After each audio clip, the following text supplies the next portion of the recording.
pray, and then, of course, bring up the head of our Oklahoma Democratic Party, all right? So if you would bow your head. God, our Father, we do thank you for this opportunity, for this privilege, for this time, for this cause.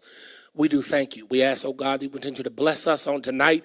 Bless our speaker tonight. We ask that ears would be open, hearts would be receptive to what he has to say. We thank you for the leaders of these organizations that are represented tonight. And God will be careful to give you praise. It's in your name. Every heart said, amen. Amen. I'm so happy to introduce Alicia Andrews, head of the Oklahoma Democratic Party. Would you all put your hands together and receive her?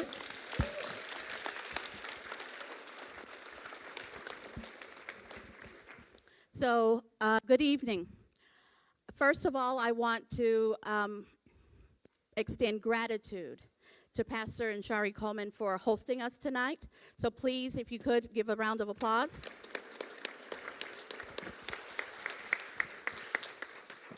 We appreciate the opportunity to gather here at Fifth Street Baptist Church. And I'm just so glad. I'm going to tell you guys, I was a little bit nervous that no one was going to come. I am so glad, so grateful to see you because this is an important topic that we need to be talking about right now. We need to figure out what our voices, how we're going to raise our voices and how we're going to interfere and interrupt what they are trying to do. So thank you so very much for being here. So I don't get to introduce our special guest. I'm glad he's here. I get the distinct honor of introducing former Governor David Walters.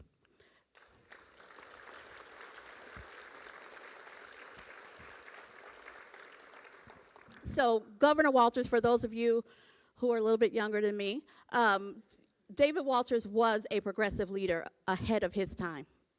And I am grateful that I get to work side by side with him every day to move Oklahoma more towards the left and to take advantage of his expertise in the things that he knows. So I won't go into it because I introduce this man all the time, but we are honored to have Governor David Walters. Thank you. Man alive. We share the same faith tradition. We're both Catholics, and here we are in a Baptist church on Holy Thursday. I feel good. I was complimenting them on the padded seats. I didn't, because we just get hard wood, in these Catholic churches. And so I was delighted that you recognize my age and infirmity and allow me to sit up here on the padded.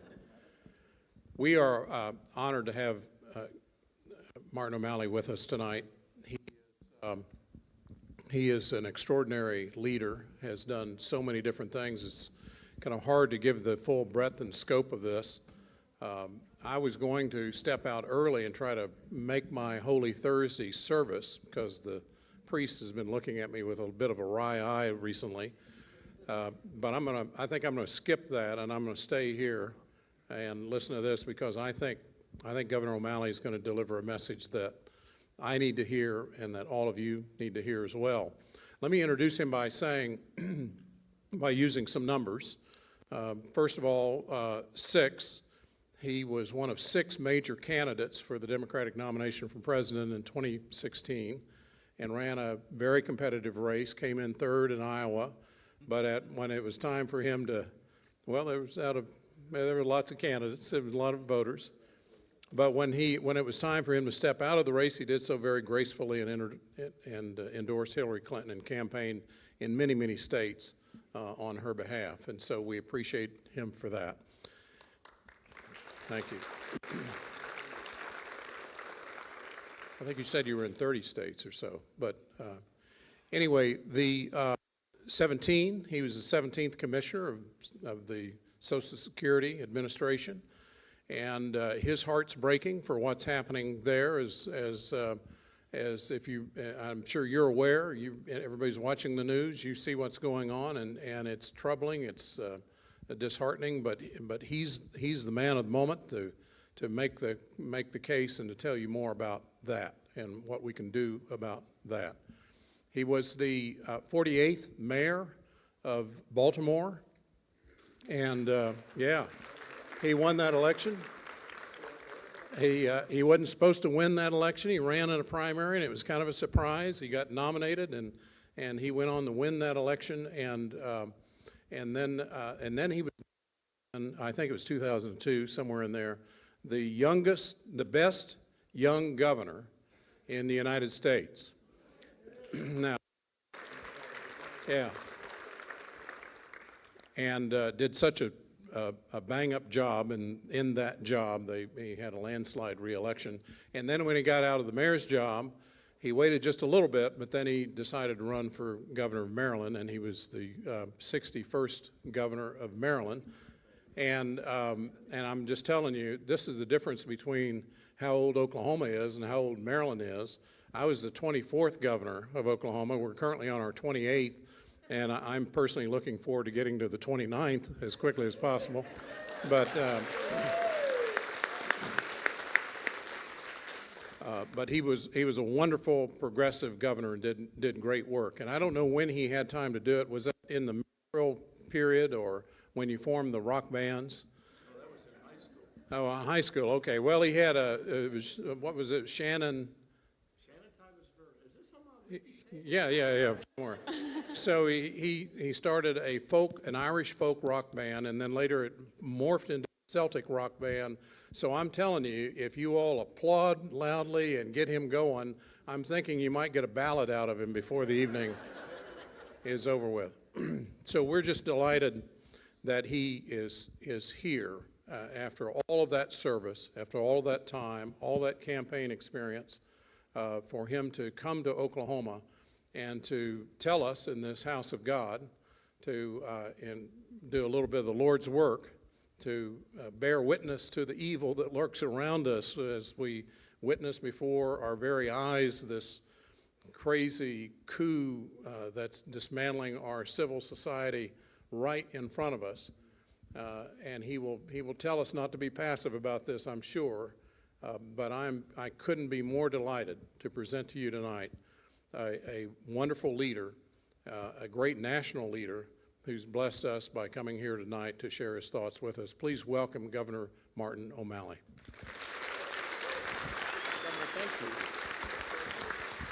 Governor? Thank you. Governor, just a second. Sure. This governor. I want to do a couple of housekeeping things because I do not want to interrupt him once he gets started. Molly, raise your hand.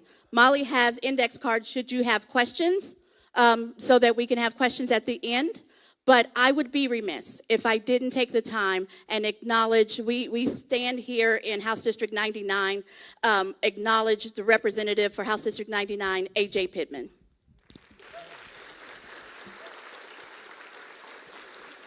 We have a couple of other electeds in the House, and I want to make sure that we acknowledge them. I apologize, Governor. But Senator George Young.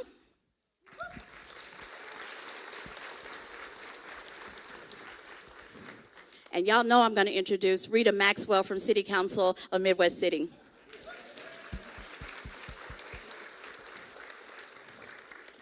Don't forget the index cards. Thank you, Governor. Sure. Index cards. Wow, y'all are fancy here in Oklahoma. I'm used to just people raising their hands. And I want to thank Pastor Coleman and First Lady Sherry Coleman for opening up their 5th Street Baptist Church to us.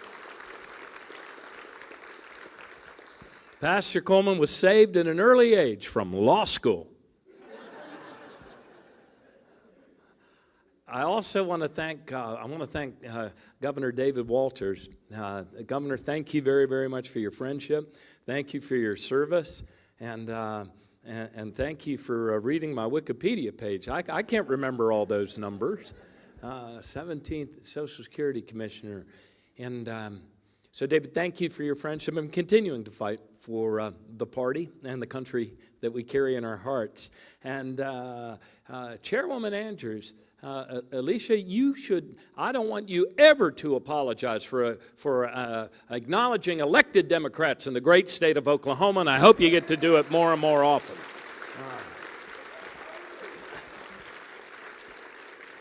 So that's a good thing. So this is what I thought we would do tonight. I find myself almost almost as busy as the former Secretary or Commissioner of Social Security as I was when President Biden asked me to lead that agency. And I never had a more rewarding year of my life than I did with those very kind, good-hearted, and dedicated career public servants that served all of you in that agency. And it breaks my heart to see what the Trump-Musk, what do we call it, co-presidency, is doing. The way they're gutting that agency with a chainsaw is something the likes of which we have never seen in the history of the Republic. There are certain pillars that undergird our country, and I think, well, you agree because you're here, Social Security is one of those things. So I thought I would tell you, kind of the good news, the bad news, where we're at, show you a couple slides so that you can understand, because you would not be here on Holy Thursday if you weren't hoping to leave here armed with the truth so you can engage around your own tables of democracy with people regardless of whether they're Republicans, whether they're independents, whether they're Democrats. And I think we should all on Holy Thursday say a prayer for the Republican Party. I like Lincoln, and I hope they make a comeback, because this eagle flies best when both its wings are flapping. So we will pray for them and not wipe them off our list. We need to, hope that their true selves return to them. So I thought I'd share with you some of the good news from last year, some of the bad news of the last 45 days, and also want to knock down some of the constant stream of big lies that they return to. It's like a merry-go-round of big lies. I'll tee them up and knock them off right now, and then if you want me to go deeper, I will, but I want this to be more of a conversation. So let me say this. Social Security is not a Ponzi scheme. That's big lie number one. And you know how you know it's not a Ponzi scheme? It's lasted 90 years without ever missing a check every single month. There is no Ponzi scheme in the history of humanity or pyramid scheme that's ever done that. Social Security is a pay-as-you-go program.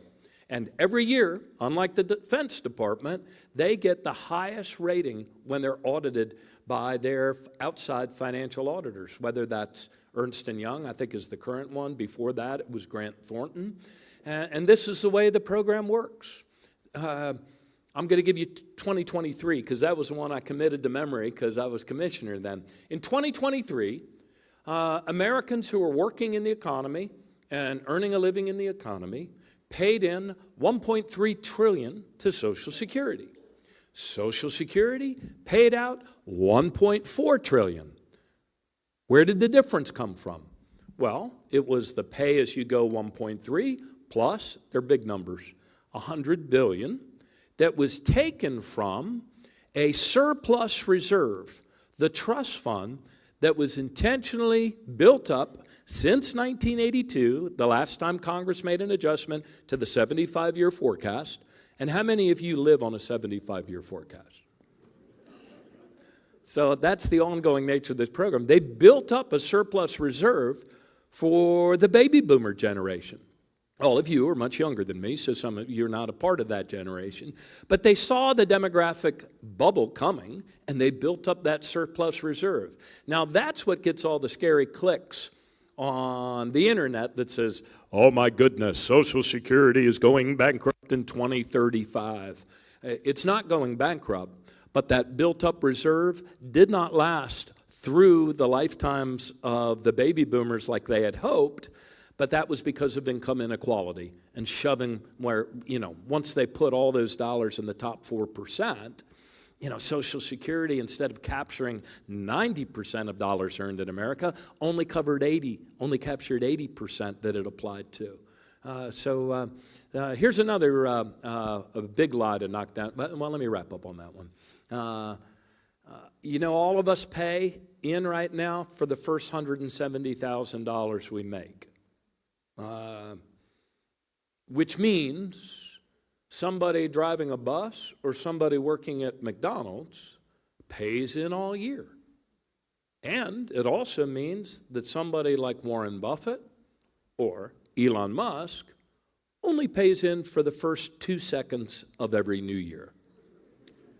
And so one of the ways that many members of Congress have proposed to extend that 75-year forecast and to make sure that that surplus reserve is there is to ask people, the highest earners, to start paying into Social Security again. There is no cap on income when it comes to Medicare. Why is there one on Social Security when it's such an important pillar?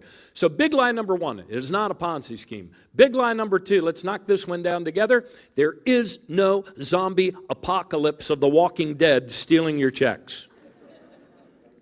Doesn't happen. It is, and this is the reason why there are 2 automated systems that make sure Social Security is notified when somebody goes on to their eternal reward. One of those things is that, you got them? Good, man. One of those things is that, did the lights dim or did the sun go down? Okay. Okay. So one of those things is that Social Security has a contract with all 50 states and all of the territories. Social Security is required to keep what is called, it's a horrible name, isn't it? The National Death Registry. So we are electronically alerted from all of the states and all of the territories. Do some people live in rural areas and it takes longer for that to catch it? Yes.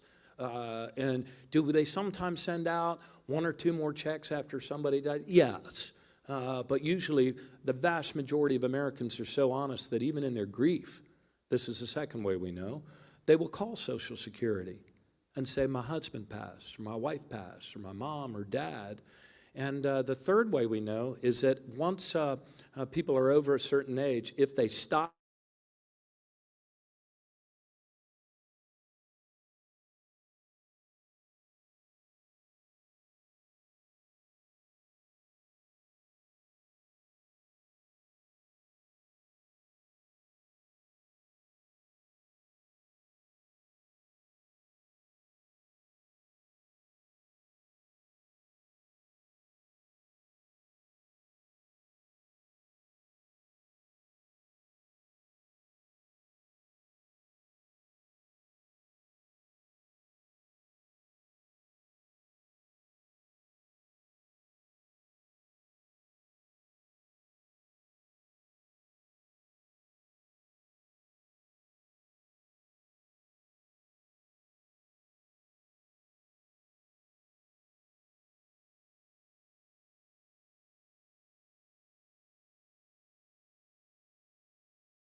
with waste, fraud, and abuse. The truth of the matter is Social Security is a very, very efficient program.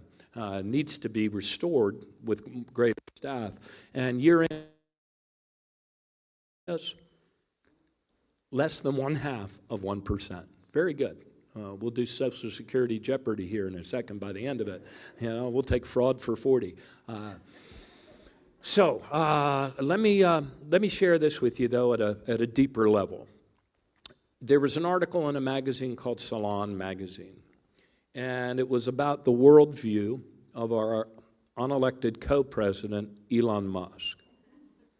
And it quoted him as saying that he believes that empathy is the greatest weakness in the Western mind. You and I believe differently, and that's why you're here. You see, you and I are part of a living, breathing, self-creating mystery called the United States of America. But the heart of that mystery is actually a very real and personal thing. It is the freedom to believe in and to act upon a powerful truth. The truth that we're all in this together, that our cause is one, and that we must help each other if we are to succeed. You see, because you're here, that our greatness as a country isn't measured by the size of our armies or the amount of wealth we store up. It's measured by care and compassion we have for one another. And there is no greater act of caring and compassion that a free people have ever acted for one another than Social Security. Switch up. To feed the hungry, right? To heal the sick, to clothe the naked, to care for widows and orphans, those in the dawn of life and those in the dusk of life, every soul. And that's this program. And the people who have made it run are some of the kindest and most overworked people in the whole federal government. But let me tell you what they did last year. Every indicator in terms of customer service, if you think of Social Security as a big insurance company, had been heading in the wrong direction for roughly 10 years, because year after year after year, they had to reduce their staff by the equivalent of $600 million. At the same time, the baby boomers were swelling their ranks to an all-time high. And yet, last year, all of those things they made to move in a better direction for you. What had been a routine hour-and-a-half wait on the 1-800 number, it was an average of 42 and a half minutes when I started to work with them. We got it down to 12.4 minutes by October. More people die now waiting for their initial disability determinations. This is another big one. You know, if you're injured on the job, you have to go to your state, Office of Disability Determinations, but they're funded by Social Security. That backlog was so high that it would take in many states 300 days, 362 days in Maryland, my Maryland, 389 in South Carolina. So more people were dying waiting for their initial disability determinations than ever before in the history of this program that Dwight Eisenhower signed into law. And we managed for the last 27 weeks that I was there to close more cases on the back end than were opened on the front end. And that growing backlog that had been going up for 10 years, they now started to work down. What's one more? The administrative law judge hearings. Here's another one. When you go to effectuate your retirement benefits, our goal is to get that done within 2 weeks of a person applying. For the first time in, I think, 9 years, they got the percentage up to 87% of people having it effectuated within 2 weeks. That's customer service. So don't believe the other big lie that it's always been bad and was never good. No, it's actually pretty good for a long time. Instead, they started reducing their staff. And then the fourth one is the time it took for an appeal from a disability determination was 405 days at the beginning of last year. They got it down to 280 days for the first time in 25 years. So let me show you a couple slides. Joshua, we got a couple slides? We were doing this on the slide. There we go. All right. So this one kind of says it all. You see that the red line and the blue lines, or the blue graphs. The blue graphs are us. We, the people of the United States. And this is the number of active beneficiaries going up, up, up. And they've known it was going to go up, up, up ever since each of us was born. This was not a surprise. What is different, though, is that red line, which is the amount of staff they have to serve this number of people. So staff keeps going. Active beneficiary customers, up, up, up, up, up, up, up. staffing down, down, down, down, down, down, down. In fact, last year, House Republicans actually voted, instead of just level funding, which is in essence a cut, because then they have to make up when it's all IT systems and staff, they postpone modernization, which they know they need, and they let the Grim Reaper of attrition wipe out staff. But last year, House Republicans, Governor, actually proposed and voted for a $500 million cut to their staffing. So let me show you this second slide. By the way, that red number's gone down even more. I mean, with all of the reductions, they're probably driven about 10,000 people out. So if you think of Social Security like a big insurance company, and it is, disability insurance, old age survivors insurance, for 90 years they've never missed a payment, this insurance company. And let's look at its efficiency. By the way, Elon Musk is the one creating waste and inefficiency and fraud at Social Security. I mean, needs to be said. And I'll tell you some of the ways he's doing that. So until they started reducing Social Security's overhead, it was 1.2% compared to benefits paid out. That's efficiency. If you compare it to Allstate is 19% compared to benefits paid out. And Liberty Mutual, Liberty Bibberty, is 23%. So, now they've been driven down to, I think, about 0.77 of 1%. So let me give you the bad news right now, and then we'll open it up to some Q&A. Here's the bad news. For the last 60 days, they have been driving people out of this agency by creating a hostile work environment, by illegally firing not only some of the top performers, which they did week one of their new puppet commissioner, but they've also told them they fired whole divisions and whole offices there. And then, with our money, they're paying people to leave right now. If you're retirement eligible, they will pay you with your money for a whole year not to work. And these are the people that say they're after waste and inefficiency. They are paying people to leave this agency after you've paid for the customer service that you need to access the benefits that you worked your whole life for. It's crazy. And this is how the drama unfolded. Shortly after Donald Trump was elected, they actually promoted a person who was the head of operations when I was there. Very capable woman. Joined in Social Security, I think at the age of 22. Her name was Michelle King. Got a job in a field office there. Worked her way all the way up to be the deputy commissioner for operations, the 1,211 field offices, many of which they want to close and sell the properties of. So they put her in charge for a minute. And then the Doge team rolled in.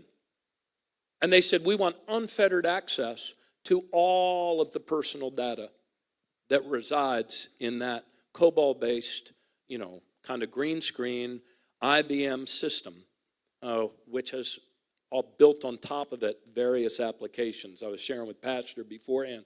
It's like if you ever see a cut of an ancient city, it's layers of applications on top of it through the years. So they wanted unfettered access.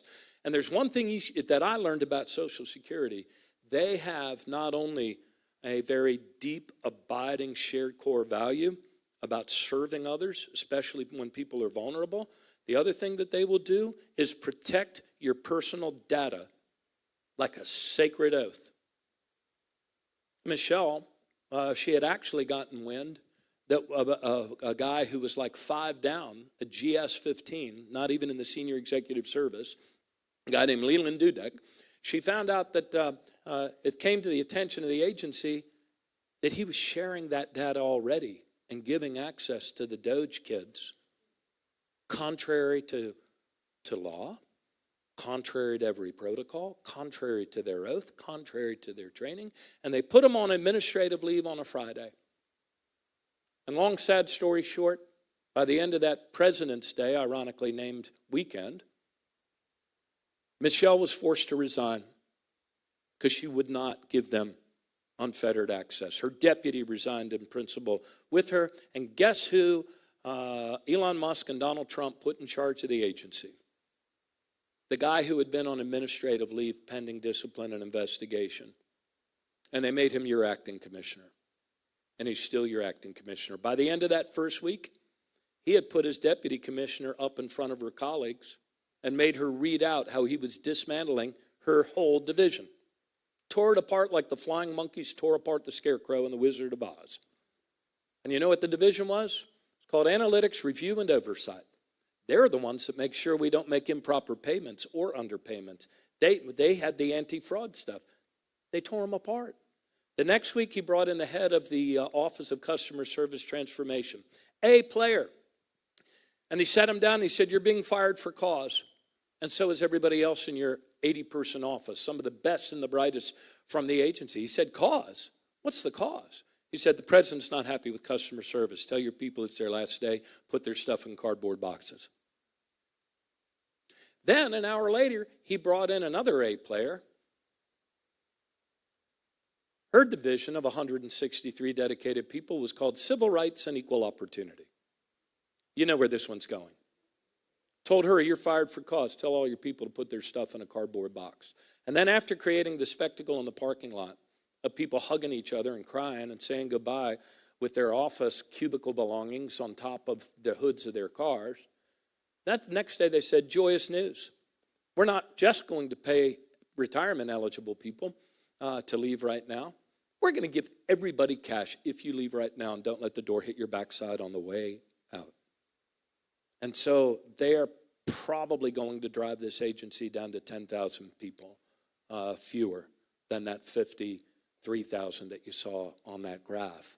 And that is why, so here's how this has been going, and you could see it coming. I don't know what their end game is, and I don't know exactly how we stop this. But I do know that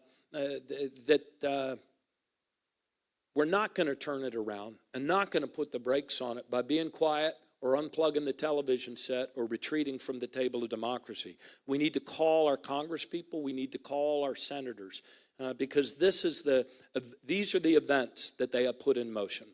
First of all, they created a hostile work environment and they started driving people out of the agency beginning with the election, honestly, because of all of the things they started saying about how they wanted to cut. So a lot of people left even before they were paid to leave.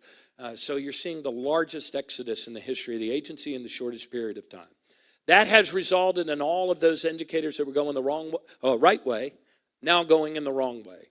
That has resulted, how many of you have MySSA accounts? Some of you have MySSA. You know, if you and your anxiety have been going on, that website and many other systems have been have been caused to have more outages. They go out for an hour. Maybe they only go out for a half hour at first, but those outages are lasting longer and longer. And they're going to continue to happen. They're going to happen with greater frequency, longer duration, and ultimately all of that will cascade into a sort of domino effect that will involve the interruption of benefits, I truly believe. And I don't say that with any joy. I've never hoped so much to be so wrong about something as I hope to be wrong about the interruption of benefits. And whatever else you might say about these folks, I think it's intentional. And I think they want to crater the agency, drive it into a system collapse so that a presidential emergency can be declared and they can do whatever they want with that $2.6 trillion now that's in the trust fund. So that's where we're at. That's where we're at. And conclude with this to give you a little bit of hope on Holy Thursday. Dietrich Bonhoeffer, a great leading theologian in Nazi Germany, he said in times when we're seeing a rise in an authoritarian or fascist regime, there are three important things that patriotic, responsible, caring, compassionate people need to do. Number one, pray. I pray every morning and I thank God that I have the health and the voice to be able to be here with you and to be part of the goodness that still is America. The second thing he said is act. Act. He acted in such a way that he gave his life. We only have to call our Republican congressmen and senators. So act. This is a movement, and it will grow. And the third thing, wait patiently for God's time. We don't know when that is. So we can pray, we can act, and we can wait patiently. So let's open it up to Q&A. And if you have any I'd like to hear the answers first before the Q. And usually we do this rather than the cards. You don't have to do cards. You have cards? You want to do cards? Did you have them all? Did they fill them out? Are there a ton of them? But are they blank or did people fill them out? Oh, wow. Okay. Well, let's do a couple of hands up, okay? And maybe can you all sort and see maybe there's some common threads in there? Okay. And when we do hands, I'm sorry, you're the chair. I should do it the way you want to do it. I'm really not afraid of Q&A. I was mayor of Baltimore. I did town halls on my head 3 times a week. So, yes, ma'am. No, I got it. Oh. Okay, thank you. And then we'll go over here somewhere. To have a comment because I worked in banking for 20 years in back office. I was certified in ACH withdrawals and deposits, which is Social Security. So as a banker, we get notification of entry through an automated system that someone died, and we have to flag that account. Also, if someone comes in and withdraws that money and Social Security asks for it back, the bank takes the loss. And there's a way the bank can limit the loss. But I also had requests from Social Security to pay back 7 years, and the banks are liable, whether the funds are there or not, and we pay them back. So when you get notification from that death registry, you shut down the account. You flag the account. We flag the account because it depends whether it's joint account, single account, Right. and what else is going through the account. But if it were a single account and you got a notice from the National Death Registry We that basically one shut Martin it O'Malley down. was dead, you would shut it down. Yeah. So And this is why it's so bad they're corrupting of this data within the database. And thank you for that. For the first time ever, and now we know partly why they wanted access to the database and why they wanted the source codes, even though some of them that have been given access couldn't pass a background check above the rank of intern. They told the acting commissioner and the IT people, and the guy had the acting commissioner, do the email. He'd probably sign a death warrant if you put a pen in his hand.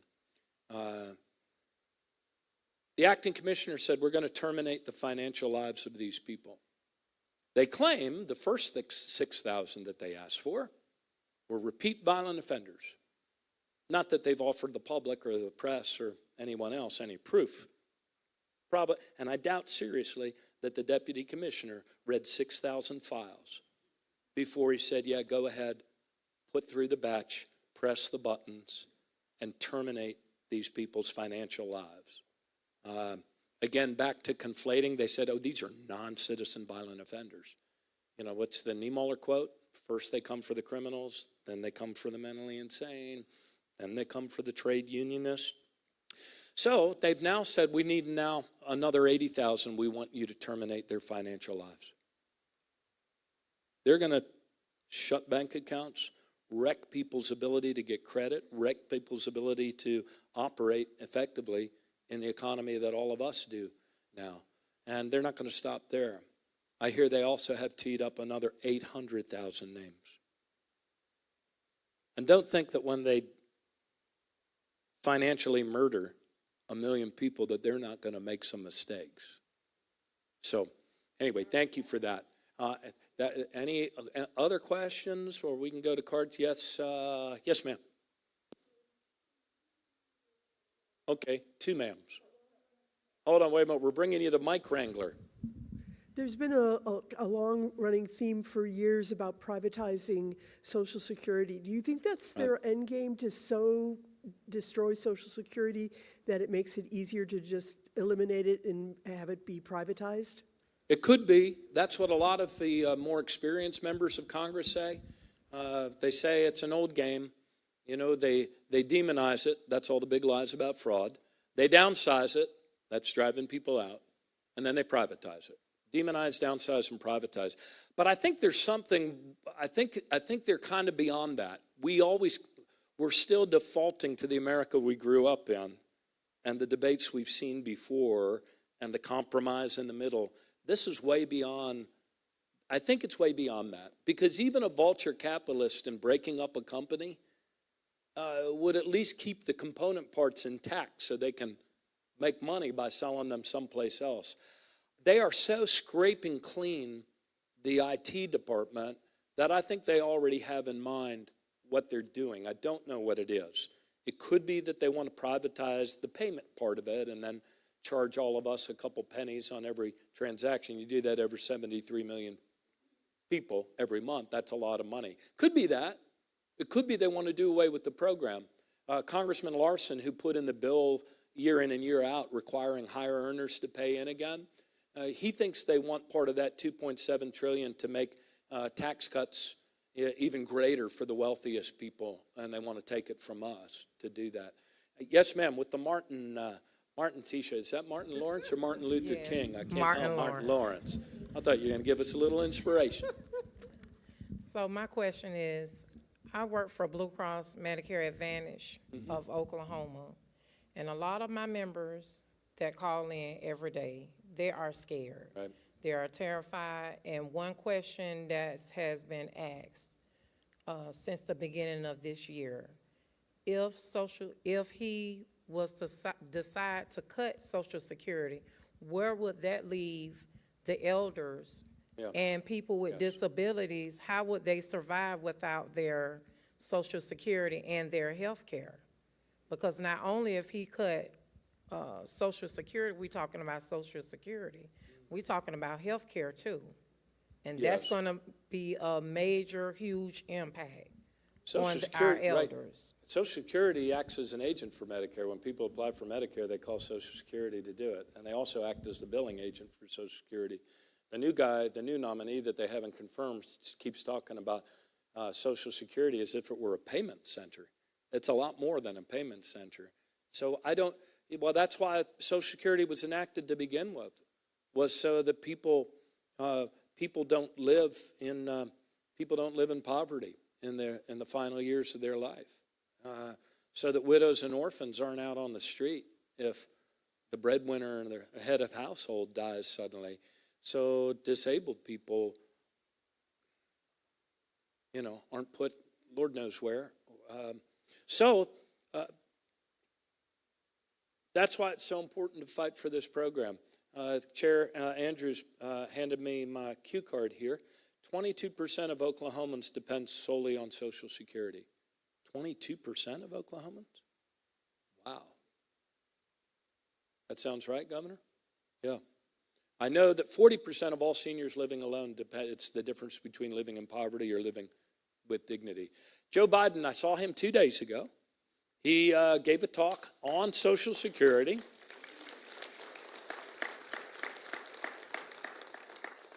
He gave a talk on Social Security, and he was pretty bare-fisted, and he talked about this Commerce Secretary under Trump, who's a billionaire. You saw him on TV, I think, if any of you. Yeah. He said he's a billionaire, and he said, you know what? These people concerned about missing a payment. He said, if my mother-in-law missed a payment, she wouldn't complain. Well, I bet she wouldn't. Her son-in-law is a billionaire. And he said, you want to know who the whiners are? You want to know who the fraudsters are? Cut off payments and listen. That's what he said. There's such a degree of disconnection to how so many Americans live. Yeah, and the cruelty. Cruelty is their brand. Cruelty, that's their brand. They lean into cruelty. Do we want to do a few cards? Yeah, or you got somebody over here? Mike Wrangler. Oh, ready? I will wrangle your mic. Here we go. Oh, I've got it. Oh, you do have one. Wow, you all are good here at Fifth Street Baptist Church. When you said that there are three things we could do, we could pray and we could be patient for God to act in His own time. And the second thing you said is Act. that we could act. We have to act. So, and I know part of that is voting. Does the legislator, the senators and our representatives, do they have any recourse in any of this? Do they have any effect, or can they change the course of what he's doing to Social Security and some of these other agencies is one of my questions. And the other is Senator Langford is going to be in Oklahoma City for a book signing at Full Circle Bookstore on the 25th, which is a week from tomorrow. And there's a protest planned for outside there.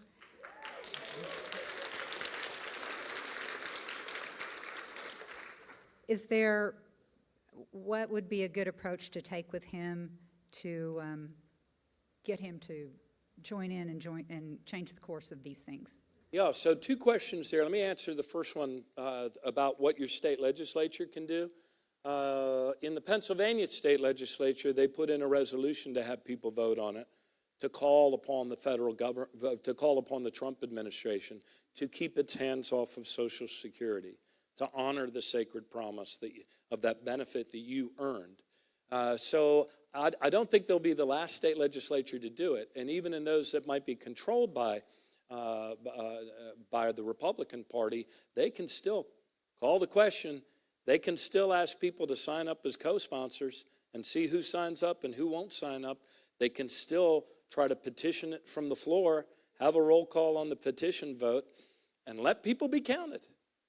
Still a republic, if we can keep it. So I think the state legislatures, they haven't kind of, gotten in the game yet, but they have to, and they can, and they should, even if it is, a resolution calling upon, the federal government. Yes, ma'am. I understand. I'm getting to him next. Yeah, he's your U.S. Senator. You should always call your U.S. senators. Let your voice be heard by your U.S. senators. You have a constitutional right to free association, free speech. I do not condone violence. I'm more of a Martin Luther King sort of person. But certainly exercising your voice. I met with Senator Langford when I was up for confirmation. In fact, I was confirmed, thanks to President Biden's team and skill, I was confirmed by a 5-1 lopsided majority in the Senate, and including a few Republicans. So I met with him, and I found him one-on-one to listen and to care about Social Security and have an interest in the workings of the program. And certainly, if 1 out of every 5 of his voters depend entirely on Social Security, I'll bet he's listening now. And I said this about a Republican Senator, Rick Scott, down in Florida, and people booed at me. And I said, you can't not call them. You got to call them because they all keep track of who's calling them about what issue. They all do. They run for office. They know how to count. And they have to see growing numbers of people concerned and calling them and watching them on this Social Security fight. 2 weeks ago, there was a headline in The Hill, which is a publication, Capitol Hill. And the headline was, behind closed doors, Republican senators want Elon Musk to shut up about Social Security. That was the headline. So we'd like them to do more than just shut up about it, of course. But we have to give them more and more. They're in closed councils. They're starting to say this will be a disaster if benefits get interrupted. What are these guys doing? They have to be reined in.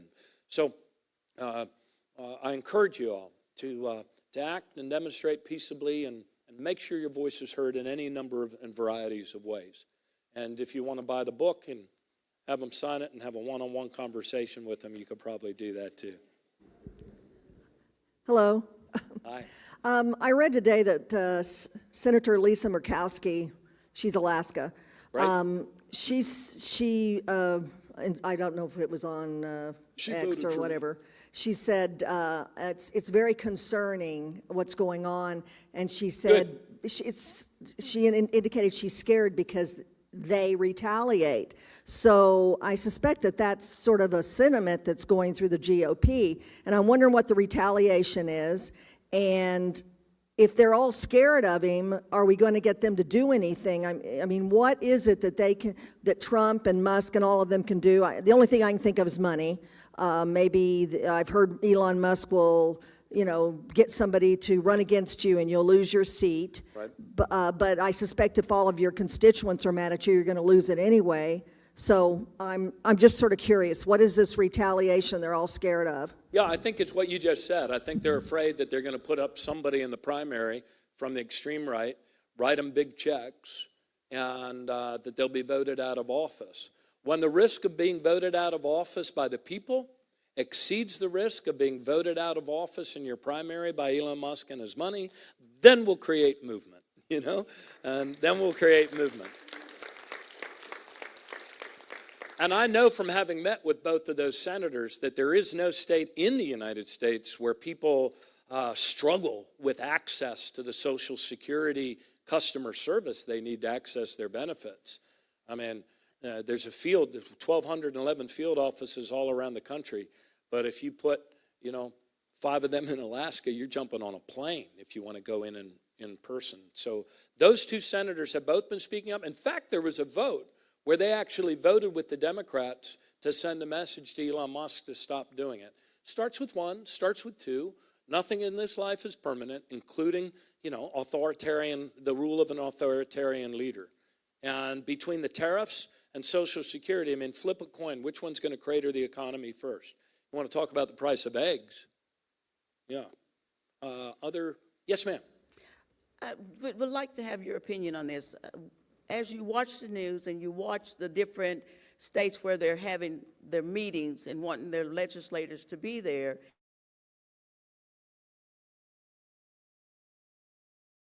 deny what we're hearing on the news. And so how is it possible that they represent a state and people, but when it comes to the issues, they have no idea what's going on? And so when it comes to all the cutting and everything, the orders, the executive orders that Trump has signed, but when they present before their people, they have no idea, or they seem to be ignorant of the fact. Right. Well, here they did, because when Doge threatened to close a field office in Oklahoma, the Republican congressman there called them and put out a press release saying he saved the field office. So when they say they don't know, they know. And you know how I know that they know? Because I've been meeting with a lot of Democrats who aren't afraid to say what they know, congresspeople, and they all told me that after a year of seeing the complaints of Social Security going down, down, down, that the numbers of calls they now get about Social Security have skyrocketed. They say they can almost gauge when there's an outage of the MySSA count because their phones start ringing with people asking, questions. So they know it's. I wish this comes to the number 3. The wait patiently for God's time. I don't know when that time will come, but the time will come, especially when this agency, when they drive it into total collapse. When some of those same ones that are saying they don't know what's going on and chorusing the big lie, they're going to tell you, by golly, I kept telling them behind closed doors to take their hands off of Social Security. So, that's human beings. You have to keep calling them, though. Don't wipe the Republicans off your list. And somebody said to me at a town hall, should we call the White House? I think you should. Yeah, call the White House, too. Let him know. I think he already does. Because before President Biden spoke, he signed a executive order on the big lies, on fraud. In fact, this is funny. He directed the executive order to the Inspector General that he fired 2 months ago. He did. He did. They don't have an Inspector General. They got an acting. Yes. Two comments. One, I've contacted Senator Langford and communicated with him about Social Security. He then wrote me back a lie that everything that we were hearing about Social Security was a rumor, that there were no cuts coming to Social Security, and he completely ignored the cuts to the people, the cuts to the offices, the cuts to the IT and all that. And I think if there's a demonstration at Full Circle, he needs to be called on the carpet for that. The other is, Did you save the letter? Pardon? Did you save the letter? Oh, yeah. You should post it and refute Yeah. it with the truth. Yeah. The things that he doesn't know. And sometimes those come from staff. Yeah. I know for a fact he knows because I sat with him in his office Yeah. before confirmation. Not Yeah. that I could persuade Yeah. him. I used to be But on he a Senate knows that it's a staff. 50-year low. What's that? I used to be on a Senate staff, so I'm familiar with how that works, which is my next point. The last decent Republican senator we ever had was Henry Bellman. And, yeah. Yeah. And I worked for him, and I can recall a number of times saying to him, you can't do this because it's going to hurt you with the voters. And his reply to me was always slightly angry. And he would say, I did not get elected to be reelected. I got elected to do the damn right thing. And I think that's what we need to tell Langford and Mullen and Bice and the rest of them. Yeah. Amen. Yes. Tell them where they can find, you can repeat it, tell them where they can find a condensed version. Yeah, I have I just put up on my website, it's called winbackourcountry.com, or if you put in martino'malley.com, it'll, I hope, take you there. But it's called winbackourcountry.com, and that's my own leadership pack, and a number of kind people are sending me what they can to keep me out as part of the, truth squad here, and telling the truth to people. But I also put on there, because I've heard it a lot of town halls, similar questions about the big lies. So I put it on there in plain English and very short, and I'll make that website better over time and start putting hyperlinks to citations if anybody says, oh, that's not true, it's just on O'Malley's website. But I did put it on there in plain language, Governor. Thank you for pointing that out. Win back our country. We have a question in the middle here. So We need to wrap up. I have a stack of cards full Okay. of people saying thank you, but I want to respect your time. Are you good to do Yeah, another I'm good question? are you good for a little more? Okay, I'm good for a little more. Okay. So, I want to respect your time. I do want to get to the Murrah building, though. I wasn't able to get there last year, and the anniversary of the Oklahoma City bombing, where we lost so many Social Security members. If you were ever to go to the headquarters in Baltimore, you would see on the ground floor of the headquarters a memorial to them. And then out in the garden, we have a slab from the Murrah building in their honor. Was a little museum in Social Security. I hope it's still there. And there's a whole exhibit about those that gave their lives there. And there is a redbud tree planted for each one of the victims out in the courtyard at Social Security's headquarters. Thank you. I just have a quick comment on the protest at Full Circle for the book signing, and that is that Full Circle has reached out to the organizers of the protest and offered to provide water and to help in any way with that. So just want to make sure you got that part of the story. This is very Oklahoma. That's great. Oklahoma nice, huh? We're going back here. And have you sorted some of them into into groups? Have you gotten any more slides from Central Command? Or just those ones? Did they send you any other slides? Well, they were sort of supposed to. No, that's okay. Yes, ma'am. I contact Senator Langford with some regularity, and I tend to send him Bible verses, like "Thou shalt not lie," and he's a smart man. We know that he knows You were what's going laughing on. at the technique, right? And I'm glad Pastor Coleman left before you all laughed at the Bible. I'm just saying, if anyone wants to join me in my efforts to reawaken his conscience, feel free. I don't know what to do with Mark Wayne. Are you posting Or No, I do you just- have, you I should just have a call, website with listen. the appropriate passages. Yeah. I bet, there's a lot of churchgoers here. I bet there's all sorts of messages Well, that we can remind him Does of because he knows. A citizen up here asked, does he respond? Form letter. Okay. But Well- yes, he responds. But then again, there's no evidence in the Bible that the Corinthians ever wrote back either. You know. But Paul kept writing them. Paul kept writing to them. Yeah, Abraham Lincoln said the greatest book ever written in the history of civilization was the Bible. That Republican president read it all the time. So, Hi, the courts are trying to stand up, that's true. and though now the states are, and poor Janet Mills in Maine. Right. Governor Are you Mills? guys standing with her? I mean, I know the states Yeah. have to stand. Yeah, I've been promoted to the rank of citizen again, but the other governors, I think, are all, coordinating and collaborating.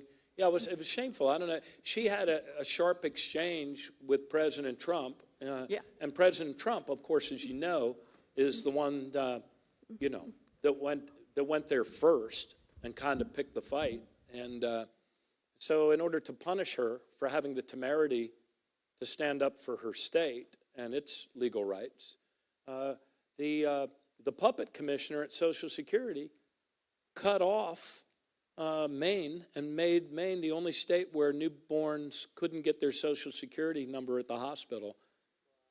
And told the parents, though, they got to go to a Social Security office. Ha, ha, ha. Good luck getting in because we're cramming them up by reducing the amount of services we used to provide online or over the phone. And you know what else they cut off? These are the guys that tell you the lies about the dead people and the zombie apocalypse. They cut off the death certificates coming from Maine for the same period of time. So he burned his hand on that stove and walked that back. But yeah, the governors, attorney generals, I speak with pretty frequently. They are very active in looking for, issues of standing for the states to slow down the destruction of your Social Security. Maybe not yours, but there are a lot of others. I'm hopeful that one of those attorney generals files state kidnapping charges against the people. There are state kidnapping charges, and when you show up in masks, break the window of a person's car, drag her out, and send her to El Salvador. I mean, have you seen some of these pictures? Yeah, and the pictures of the men who all had their heads shaved and speared away in the middle of the night and put into an American concentration camp paid for with your tax dollars in El Salvador. Did you ever think you would see something like this in America? It's outrageous. It's beyond outrageous. A few of the card questions, because some of you filled out the cards and then I haven't gone to any of them. All right. So the first thing it says, thank you for being here, taking time out of your busy schedule to help educate and provide information to us. You're welcome. All right. What else would I be doing on Holy Thursday? If we are able to regain control of this coup and illegal actions, are we able to recover from the damage that they've done and the damage to come? And if so, how long will it take? Yes, I think it'll take decades to restore Social Security. It's going to take, to fully restore Social Security, it's going to take not only, a Democratic Congress, it's going to take a Democratic president.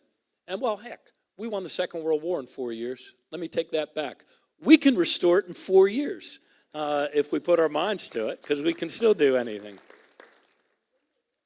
Do some more. This is good. This is rapid fire. When now. they We'll take come to away you. our birthright citizenship, how can we protect ourselves from having our earned benefits terminated? Yes, they're going as far as they can, as quickly as they can. Like the dismantling of the Weimar Republic seems to be their playbook. And so, fortunately, you mentioned the courts. I mean, that was a unanimous.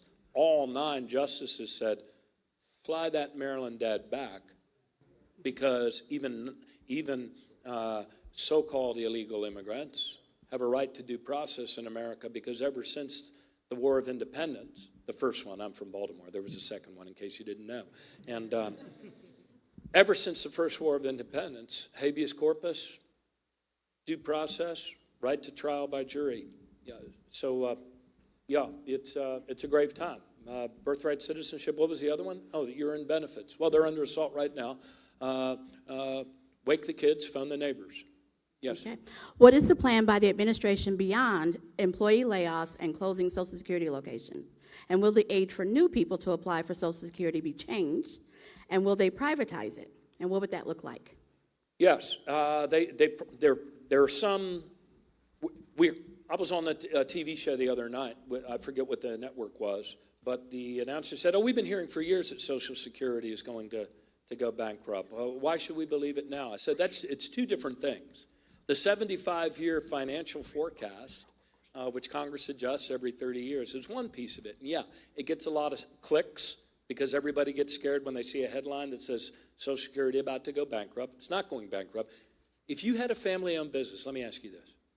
If you had a family-owned business and your accountant, if your business is large enough to employ an accountant, told you that in 2035 you're going to experience a 17% reduction in income, revenues, would you immediately get in the car, drive to your business, and plaster a going bankrupt sign in front of it? No, you'd make the adjustments you need. And so oftentimes the long-term financial forecast, that is a solvable problem. I mentioned to you one of the solutions was asking higher earners to start paying in again. Some other people might have other thoughts like increasing the retirement age, which might be okay if you've had a relatively easy career, like being a lawyer. Not okay if you work outside and you work hard and you break your back and hard work. People that do hard work their whole lives to earn their daily bread don't live as long. So let's do some more. This is fun, huh? I have a lot of questions about Doge, but how about this one? Is Doge giving all of our information to Russia, and are we in danger? Yeah, that's interesting. I understand there's a young man at Doge, and he goes by the nickname online of Big Balls. And if you were to Google Doge and Big Balls, you will see the history of his family. And we know how much Donald Trump loves Vladimir Putin. So it's, in that database, it's not just our personal records. You know what else is in there? If somebody has to get a new identity, they get a new Social Security card. So people that cooperated with American forces in Iraq against ISIS, or maybe ISIS members that turned on ISIS, and then come here and they need a new identity, that's in that database. People, similarly, that cooperated with our forces in Afghanistan. You know who else is in there? People that cooperate with the FBI to bring down violent drug gangs that murder people, or the mob that murders people. If they need a new identity to go someplace after testifying in court, that goes to Social Security. You know what else goes there? If the CIA turns spies from Russia or China, they go in that database. And these people that were given unfettered access, the reason why Michelle King quit and Tiffany Flick, who's given an affidavit and a declaration about all of this, was that the folks that were asking for the unfettered access to Social Security, and everybody in the agency has some limited degree of it. It's not like anybody gets the source codes cut just because they want to go fishing for dead people or Russian agents. They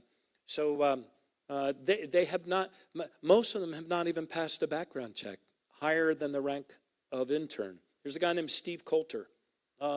There's no public evidence that he's passed a background check, higher than an intern. He came laterally from NASA. So, Doge, yeah, really, really bad. Now, let's go to this lady, because her arm's going to fall asleep. We're going to interrupt the, yes, ma'am. Thank you. Hello to you Tillman later. Island? Are you from Tillman Island? How about that? Who was your uncle? Cummings. Okay, how about that? It's a small world from a small state. 50 years, Tillman Island. Tillman Island people, I hear tell, have to dig up dirt just to dig a well. Actually, it's bringing dirt just to dig a well. Yeah. Well, first of all, I want to say Hold your microphone right up like that. There you go. I appreciate you bringing up the Murrah building and that you're going to go there. I was there 30 years ago. Where are you? And one of the important lessons that is trying to be taught is to have better conversations, even when you disagree with someone, and to do it in a non-violent way. Mm-hmm. And we lived through the violent part. Right. And so I think that we've spent 30 years really trying to work on that message and continue to communicate that. Well, maybe you have a lot of really important things to teach the nation right now then. Yes. Yeah. Well, thank you for that. Go ahead. One last, Sure. the quick question. Will the Supreme Court hold on some of this? I really hope so. I'm sure they're having machinations about packing the court.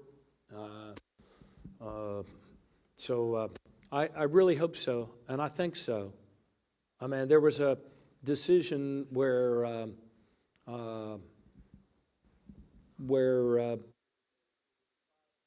what did I just do here? There was a 5-4 decision of the Supreme Court. I forget what the issue was. And remember Donald Trump, wouldn't shake the hands of the ones that didn't vote for him? Well, one of them was the Chief Justice of the Supreme Court. So then in the next really important decision, it was 9-0. And funny thing about judges, I'm married to one. My wife, Katie O'Malley, Judge Katie Kern O'Malley, was a judge for 22 years. And I never won a single argument at home in the course of those 22 years. Because judges do not like to be told by chief executives what to do. And they also don't like it when chief executives, unelected co-presidents, say we should start impeaching them for their decisions. Maybe that's what they do in pre-apartheid South Africa, but that's not something that the Supreme Court says we should do here. There's a gentleman in the middle, you do, and I'll tell you why. It's because it's being live streamed to the nation, and your neighbors need to hear you. So if the Supreme Court prevails, and we hope they do, how does it get enforced? Yeah, how does it get enforced? Well, there were thousands of people that took to the streets 2 weeks ago.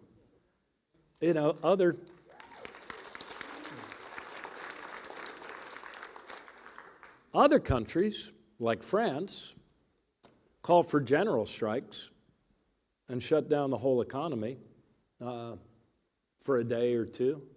So I'm not sure. We've never had a situation where a president says, like in the instance of the concentration camp that he established to capture people in the night with masked law enforcement and ship them off to a concentration camp with shaved heads. He says that's foreign policy and the court has no role in that. So we don't know.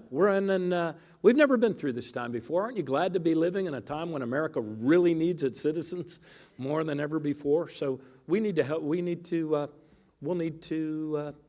support the courts, and you and the courts are our last bastions, our last palisades of democracy. Alicia, we got a microphone. Yes? I had a question. I'm assuming that we're going to not be receiving our Social Security checks very much longer. I don't. Yeah, there you go. Is this better? Yeah, better for everybody else. Okay, and so. And your concern was? My concern, well, it's a question. Right. I wonder what would happen if each one of us filed a lawsuit on our own behalf, because to me that's theft. When someone steals from you, you have legal rights. So. Yeah, I field a lot of calls from a lot of lawyers, and some of them are actually contemplating and crafting class actions. Yeah, class actions. Yep. Let us know how to join it. Okay, stay tuned. I didn't come with a roadmap. I just came with the truth. And we'll have to figure out the roadmap, as we go along. I just think it's going to be really important that all of us get out at every opportunity to stand in groups and let our voices be heard. I have contacted our senators and representative many times, and the only thing they come back to me with is how much they appreciate Trump for all the wonderful things he's doing. Don't forget now, I was able to keep our weather station open, and I was able to keep our Social Security office open, and yes, because I have licked who to get him to do me a favor. And that's all he's done. They're not looking out for the whole country. Well, keep calling them. We're going to have to stand up. Yeah, keep calling them. Stand up. Make sure your voices are heard. Hey, you promised me I could go to the Murrah Memorial before it got totally dark. That's right? why I confiscated the microphone. Okay. One more time, a round of applause for Governor O'Malley. Hey, thank you. Don't give up. Keep hope alive. Hey, thank you. Thank you. Back at you. I have one more question. This was on a card. Will you run for president again? I left that all on the field. Come on. We got more important battles right now. But thank you for your nomination. Governor, turn around. Really quick, if we can get everybody to stand up, we're going to take a picture with the governor. It's going to be a beautiful photo. We just want you to stand up, wave your hand. I'm going to slide in here too. Okay. Everybody, if you can't see the camera, then we can't see you.